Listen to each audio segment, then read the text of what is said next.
May ginagawa na sila dyan. So dredging din yung kailangan dito. Grabe yung mga basura. Sarado lang siya. Walang daanan ng mga tao to. Marami ng mga estero dito sa Manila na inaayos na. Katulad ditong sa Kapulong, after ma-demolish mga bahay, na-relocate na yung mga nakatira dito na mas maayos na yung tirahan ngayon. Ngayon naman ang ginagawa dito, may gagawin na silang project tulad nitong pumping station. At pangalawa, itong mga basura at burak dyan na taon na yung nakalipas. Sa tagal lang mga nakatira nila dito, syempre dyan na rin nagtatapon ng basura, naging polluted yung estero. At kapag nagkaroon naman ng ulan, yung flow ng tubig, mahirap siya dumaan papunta doon sa Pasig River. Pagsasayos ng mga estero sa Manila ay first step para mabigyan ng maayos na tirahan din yung mga informal settlers. So tara, i-update natin itong Kapulong ngayon. Ito po yung itsura ng Kapulong Bridge dati, di ba? Tingnan niyo yung mga bahay. Nasa gitna talaga nakatayo. Hindi natin masabi yung panahon, lalo na pag bagyo. Yung na-demolish dito, nabigyan na ng relocation yan. Yung iba dun sa Cavite. Tingnan natin yung sitwasyon ngayon dito kung bumalik pa ba sila na dito. Kasi na-interview natin last time na malayo din yung hanap buhay nila sa Cavite. Nandito na yung means of livelihood nila sa Manila kaya yung iba bumabalik. So pumunta natin Kapulong Bridge.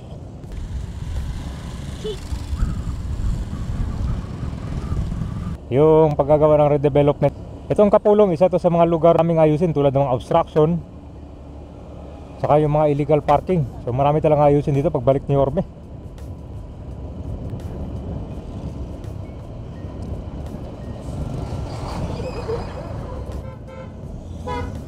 Ayun kabe, may ginagawa na ngayon.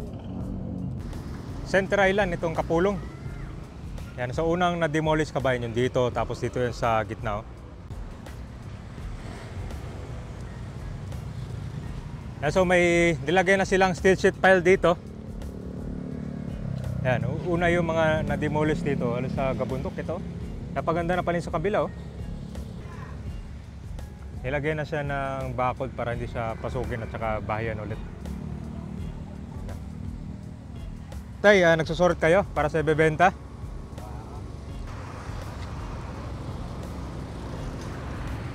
Yan, so at least meron na nga progress na ginagawa, daanan na ng tubig. Ito dati, kung talaga, literally, puno ng mga bayan sa lalim ng tulay. Delikado rin kasi dito. Saka yung mga basura, tinamo yan. Akala mo mababaw pero hindi. Mga basura lang yan, mga tambak na napuno dyan. Ito, umabot niya hanggang 3rd floor yung mga bahay. Yan may ginagawa na sila ngayon. Ito yung kailangan mabigyan ng immediate kabayan kasi ng bagyo. Ito yung mga unang nirelocate talaga. Marami din mga pamilya dito ang narelocate para mas mabigyan ng maayos na tirahan.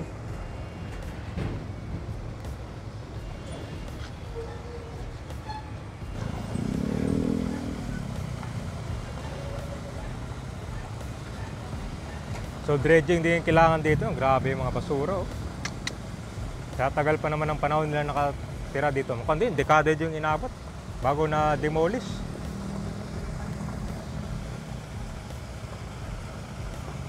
Anong nangyari kasi dyan? Ang unang mangyari dyan kabayan na una mo nang titira dito, isa, pakaunti mo na yun sila. Tapos ang mangyari nyan, yung mga kamag-anak nila, yun, mag-i-invite sila. So gagawa na naman ng mga extension mga bayan hanggang sa dumami.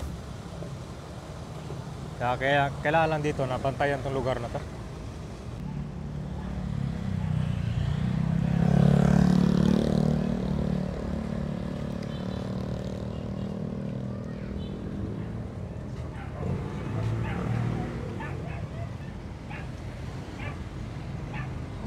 Kung ayusin na.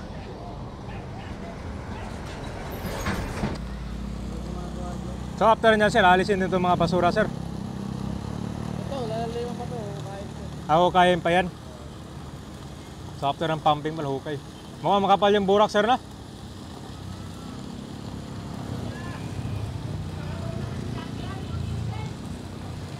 Naabutan namin dati sir, yung mga may barong-barong pa to. Dinimolish. Oo, di mo yun. Kaya pinagbibigyan ng kung ano mga yun eh. Pinagbibigyan ng bahay yung mga yun sa, ano, bigyan ng bahay. Itong tubig sir, yan yung tubig galing dyan. Pinapalabas mo na. Gano'ng katagal to sir? Dalawang taon pa to. Dalawang taon pala yan? Tagal pa. Kaya nga ba yun, natanong si sir dito, pumping station. Yun yung gagawin dito sa project, kaya kung talaga. Yan natin yung kagandahan dito. So yung mga dumadaan dito sa Kapulong, pagkalampas yun sa tulay, meron pala mga bahay dito. Actually, mahalata naman yun kasi pagdaan mo, meron mga bahay dito. Iniisa na rin at inaayos na yung mga nakatira sa danger zone tulad lang sa ilalim ng tulay, sa creek, estero, sa riles ng train. Meron yung hagdan para makapunta sila sa baba. Dito natanggal na rin, no? Maganda na, meron na siyang halaman. Nilagyan na siya ng bakod na lang para hindi pasukin.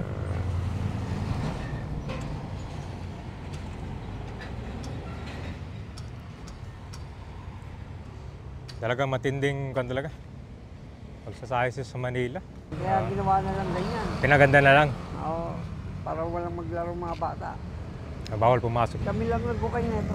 Nagbabantay na lang kami yan. Ay, nagkaroon ba ng dredging dito, sir? Oo. Lalim na yan. Araw-araw yun sila kumukuha dito o ganyan lang? May mga kumukuha dyan? Na, Mga basura? may mga tauhan talagang estero. Mga estero rangers. Pero ang napansin ko dito, sir, hindi pa lahat nakalipat. Meron pa mga nakatira dyan, tulad dyan, no? Ay, takal lahat eh. Hindi naglipatan. Oo. Meron pa natira. Lao. So parang kalam pa, yung iba lumipat lang dito. Ayun, gupin na doon. Ah, May mga natutulog. May kape dito. dito sila kagabi. Tatag sila dyan pagkagabi. Pag umaga, lumilipat lang sila. Oo, doon kasi lilim eh. Pagka naglinis na si Mayor dito, wala Nako, na yan. tanggal lahat yung mga obstruction yan, no?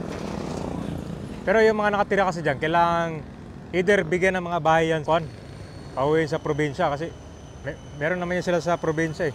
Meron naman sila, kaso Nandito kasi nga hanap buhay eh. dito anong buhay nila, hindi maalis.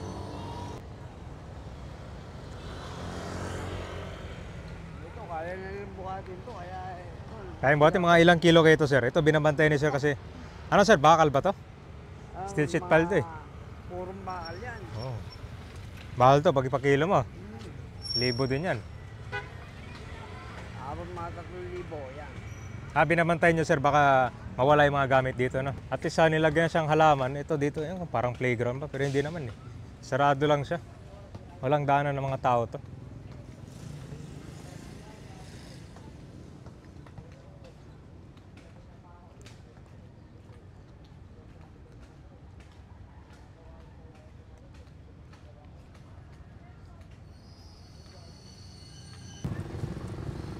So ito pala yung mga nabanggit ni Kuya Kabayan, no? Yung iba nalipat dito. So kung muna, temporary. Ang hirap ng buhay sa Cavite pag wala kang pera. Oh, so ito si Sir. Si Sir na nabigyan ng relocation sa 13. 13 Cavite. Ngayon ang problema nila doon, hanap buhay. Hanap buhay, no? Oo, hanap buhay. Kabuko. Sa Buko, sa Merong. Ano yun? Subdivision. Dikit-dikit ang bahay. Parang ganyan, dikit-dikit. Malayo yung ando namin. Bayan ka mismo eh, bababa. Ayun ang palengke. So kaya sila Sir bumabalik dito. Bababa ka pare. Peso lang. 13. Pagbaba mong 13. Ayun ang palengke. Hindi, palengke sinasabi niya eh. Yun ang palengke pagbaba pare. Palengke na pagbaba namin, bayan. Bayan ng 13, palengke yun. Doon ka nabibili ng pagkain ng mga ulam mo. Marami kayo Sir bumalik dito. Konti na lang, ilan Konti na na lang. lang. Kasi doon yung tricycle doon, mahirap yata. Saka dito kami naghahanap buhay. Maliban, tricycle Sir, anong pahanap buhay nyo dito? Driver ako, nagdadrive ako ng jeep. Din ako. May sarili. May sarili akong tricycle. Kasi may concert para